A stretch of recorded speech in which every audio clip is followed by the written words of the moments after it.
नमस्कार दोस्तों, मेरा नाम है अंशुमन नायक और आप सभी का बहुत बहुत स्वागत है इंडियन डिफेंस न्यूज के डिफेंस टॉक सीरीज में, जहां पर हम रोज नए नए डिफेंस अपडेट्स के बारे में बात करते हैं। तो चलिए देर ना करते हुए आज की वीडियो शुरू करते हैं। आज की पहली अपडेट कावेरी इंजन की तरफ से है। रिसेंटली कावेरी इंजन प्रोग्राम को फंड करने के लिए हमारे पूरे डिफेंस सर्कल में एक जोरदार कैंपेन चलाया गया था।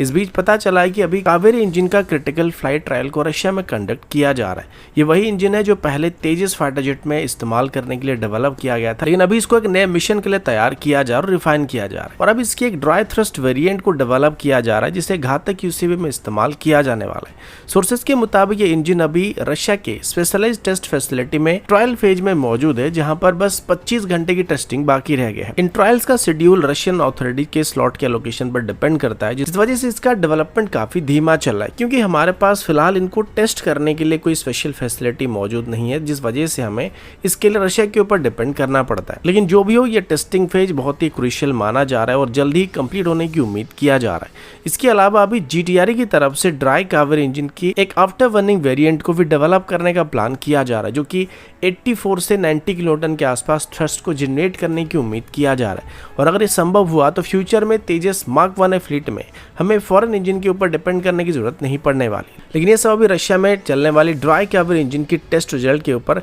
काफी हद तक डिपेंड करने वाला है। अगला अपडेट भारत और रशिया की तरफ से। रशिया की तरफ से अभी इंडियन एयरफोर्स के Su-30 MKI फाइटर जेट के लिए R-37M hypersonic air to air missile का ऑफर दिया गया। ये दुनिया का पहला hypersonic air to air missile है जिसका स्पीड मार्क 6 से ज़्यादा होने वाला है और ये 300 किलोमीटर से लेकर 400 किलोमीटर तक के डिस्टेंस से भी टारगेट को न्यूट्रलाइज करने की क्षमता रखता है। रशिया और यूक्रेन की लड़ाई के दौरान भी लगभग 190 किलोमीटर से ज़्यादा डिस्टेंस पर इस मिसाइल से फाइटर स्टेज टारगेट को हिट करने की बात सामने आई थी, जो कि इस मिसाइल की इफेक्टिवनेस को प्रूव करता है।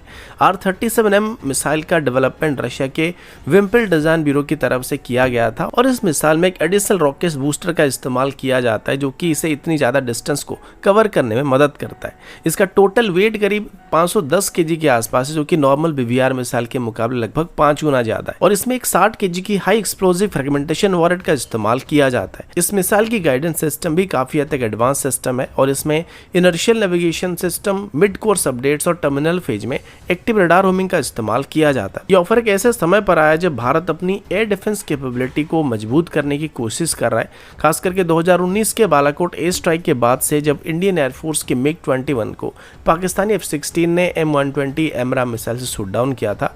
तब से लॉन्ग रेंज BVR मिसाइल की रिक्वायरमेंट काफी क्लियर हो गया था और आज भी PL-15 मिसाइल की वजह से चाइना और पाकिस्तान भारत के खिलाफ BVR एज को मेंटेन कर रहे हैं, क्योंकि हमारे पास अभी लिमिटेड नंबर में रफाल एयरक्राफ्ट मौजूद है जो कि मिटियोर मिसाइल को कैरी कर सकता है, जबकि हमारे main air superiority fighter Su-30 MKI BVR fight में वीकर साइड में रहने वाला है, जो कि एयर डोमिनेंस में हमें अभी थोड़ा पीछे धकेला है। लेकिन अगर R-37M मिसाइल, जिसका रेंज 400 किलोमीटर तक होने वाला है, अगर ये Su-30 MKI में इंटीग्रेट होता है तो पाकिस्तान और चाइना की किसी भी एग्जिस्टिंग BVR मिसाइल के मुकाबले इंडियन एयरफोर्स के पास क्लियर एडवांटेज रहने वाला है। एक और बड़ी बात यह भी है कि रशिया ने इन मिसाइल के लिए लोकल मैन्युफैक्चरिंग का ऑप्शन भी भारत को दिया, जिसमें इन मिसाइल को भारत में बनाया जा सकेगा। और खास करके सुपर सुखोई अपग्रेड के बाद अगर इन मिसाइल को Su-30 MKI में इंटीग्रेट किया जाता है तो ये स्टेल्थ एयरक्राफ्ट के खिलाफ भी गेम चेंजर साबित हो सकते हैं, क्योंकि सुपर सुखोई अपग्रेड के बाद Su-30 MKI की रडार स्टेल्थ टारगेट को भी लगभग 200 किलोमीटर के आसपास डिस्टेंस पर डिटेक्ट कर पाएगा और फाइटर साइज टारगेट को 600 किलोमीटर के आसपास की दूरी से डिटेक्ट करने वाला है। तो अस्त्र सीरीज की मिसाइल के साथ R-37 मिसाइल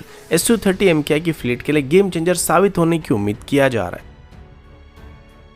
अगला अपडेट एक नए इंडिजिनस आर्टिलरी सिस्टम के बारे में है, जिसका नाम 81mm मोटार टेलीमेट्री बॉम्ब है, जिसे अभी DRDO ने प्राइवेट सेक्टर कंपनी के साथ मिलकर डेवलप किया है। ये एक नॉन एक्सप्लोसिव स्मार्ट राउंड है जो भारत के मोटार ट्रेनिंग और कैलिब्रेशन सिस्टम में एक रिवोल्यूशन लाने की उम्मीद किया जा रहा है। 81mm मोटार टेलीमेट्री बॉम्ब एक नॉन एक्सप्लोसिव राउंड है जो ट्रेनिंग और फायर कंट्रोल कैलिब्रेशन के लिए इस्तेमाल किया जा सकता है। इसमें एडवांस सेंसर लगे हुए होते हैं जो मोटार के फायरिंग डाटा को जैसे कि वेलोसिटी, ट्रैजेक्टरी और एनवायरमेंटल कंडीशन को रियल टाइम में मेजर करते हैं और वायरलेसली इस डाटा को ग्राउंड सिस्टम के साथ एक्सचेंज करते हैं। ये एक नॉर्मल मोटार राउंड की तरह फायर किया जाता है, लेकिन इसका रोल टोटली अलग होता है। ये ब्लास्ट नहीं करता बल्कि एक लाइव डाटा स्ट्रीम करता है जिसे आर्टिलरी यूनिट अपने फायर कंट्रोल सिस्टम के एक्यूरेटली कैलिब्रेट कर पाते हैं। ये टेलीमेट्री बॉम्ब स्पेशली मजल वेलोसिटी, एंगुलर डेविएशन और विंड स्पीड के साथ साथ टेम्परेचर जैसे एटमॉस्फेयर इफेक्ट को भी ट्रैक करने के लिए डिजाइन किया गया, जो मोटार की एक्यूरेसी को डायरेक्टली इंपैक्ट करने वाला है। इससे लिए गए डाटा एक सिक्योर टेलीमेट्री लिंक के जरिए ग्राउंड सिस्टम के साथ शेयर किया जाता है, जिससे रियल टाइम फायरिंग सोल्यूशन में करेक्शन किया जा सकता है। यानी बिना किसी एक्सप्लोजिव राउंड को वेस्ट किए ही एक्यूरेसी को बेहतर किया जा सकता है। इंडियन आर्मी के पास पहले से लार्ज नंबर में 81 mm की मोटार सिस्टम मौजूद है जो माउंटेन और अर्बन वॉरफेयर के लिए एक्सटेंसिवली इस्तेमाल किए जाते हैं, लेकिन बैरल वेरिएंटियर, प्रोपेलेंट वेरिएशन और एनवायरमेंटल इशू की वजह से इसमें एक्यूरेसी मेंटेन करना थोड़ा मुश्किल हो जाता है। अभी जो खास बात है वो ये है कि ये टेलीमेट्री बॉम्ब उन्हीं इश्यूज को साइंटिफिकली मेजर करके फायरिंग को और भी प्रिसाइज बनाने में मदद करने वाला है। और ये टेलीमेट्री बॉम्ब एक रीयूजेबल डिजाइन के साथ बनाया गया जिसमें हाई जी लॉन्च के प्रेशर को हैंडल करने के लिए रीइंफोर्स केसिंग को दिया गया। यानी ये एक रग्ड और कॉस्ट इफेक्टिव सोल्यूशन होने वाला है जिसको ट्रेनिंग के लिए बार बार इस्तेमाल किया जा सकता है और ये सेफ होने के साथ साथ इकोनॉमिकल भी होने वाला है। और ये सिर्फ एक ट्रेनिंग टूल ही नहीं बल्कि इसका रियल टाइम डाटा फ्यूचर में बड़े आर्टिलरी प्लेटफॉर्म जैसे कि 120 mm की मोटार सिस्टम में या फिर बड़े साइज के हाउजर में भी इंटीग्रेट किया जा सकता है, जिससे इनकी फायरिंग एक्यूरेसी को और भी इंप्रूव करने की उम्मीद किया जा सकता है। अगला अपडेट इंडियन एयरफोर्स की एवक्स की तरफ से, और अभी हम इंडियन एयरफोर्स के एयरबोर्न सर्वेलेंस और कमांड सिस्टम में होने वाले एक बड़े अपग्रेड के बारे में बात करने वाले हैं। 27 मई 2025 को एक मेजर डेवलपमेंट सुनने को मिला था जहां डिफेंस एक्विजिशन काउंसिल की तरफ से इंडियन एयरफोर्स के लिए 6 नेत्र मार्क 1 एवक्स एयरक्राफ्ट की प्रोक्योरमेंट के लिए अप्रूवल देने की बात की गई थी। ये प्रोजेक्ट लगभग 9000 करोड़ के आसपास होने वाली है और इसके जरिए इंडियन एयरफोर्स अपने एवक्स फ्लीट को 2 गुना तक एक्सपैंड करने वाला है, जिसका डायरेक्ट इंपैक्ट इंडिया के एयरस्पेस सर्वेलेंस और मिशन कंट्रोल कैपेबिलिटी के ऊपर पड़ने वाली है। नेत्र मार्क 1 डीआरडीओ का पहला एग्जिस्टिंग नेत्र मार्क 1 का एक अपडेटेड वर्जन होने वाला है। पहले सिस्टम बालाकोट एयर स्ट्राइक के टाइम पर और रिसेंट ऑपरेशन सिंदूर के दौरान भी सक्सेसफुली डिप्लॉय किया गया था, लेकिन अभी इसकी मार्क 1 वेरिएंट में एक अपडेटेड एएसआई रडार का इस्तेमाल किया जाने वाला है, जिसका रेंज करीब 450 किलोमीटर तक होने वाला है। साथ ही इसमें improved mission interface, enhanced data link system और इलेक्ट्रॉनिक वॉरफेयर सूट को इस्तेमाल किया जाने वाला है। इन एयरक्राफ्ट में भी बेस के तौर पर नेत्र मार्क 1 की तरह एम्ब्रर की ERJ-145 एयरक्राफ्ट का इस्तेमाल किया जाने वाला, लेकिन एक इंटरेस्टिंग पॉइंट ये है कि एम्ब्रर की ERJ-145 का प्रोडक्शन ऑफिशियली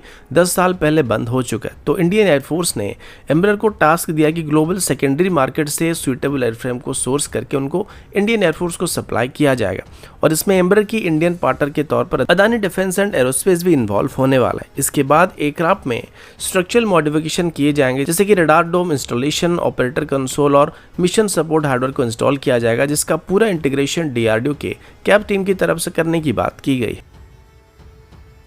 अगला अपडेट इंडियन आर्मी की तरफ से, और अभी हम इंडियन आर्मी के एक नए एंटी टैंक मिसाइल प्रोक्योरमेंट के बारे में बात करने वाले हैं। 27 मई 2025 को मिनिस्ट्री ऑफ डिफेंस की तरफ से एक बहुत ही बड़ी स्टेप को उठाया गया था, जिसमें 500 Invar anti tank guided missile को खरीदने का प्लान किया गया है। ये मिसाइल भारत डायनामिक लिमिटेड के थ्रू खरीदे जाने वाले हैं और इस डील की एस्टिमेटेड कॉस्ट 2000 करोड़ से 3000 करोड़ के बीच होने की उम्मीद किया जा रहा है। ये मिसाइल इंडियन आर्मी के T-90 विस्म मेन बैटल टैंक के लिए अभी खरीदे जा रहे हैं, जो कि इंडियन आर्मी की नॉर्दर्न और वेस्टर्न बॉर्डर में काफी एक्सटेंसिवली डिप्लॉय किए जा रहे हैं। इनवार एक tank fired laser guided missile system है जो T-90 के 125 mm की मेन गन से फायर किया जा सकता है।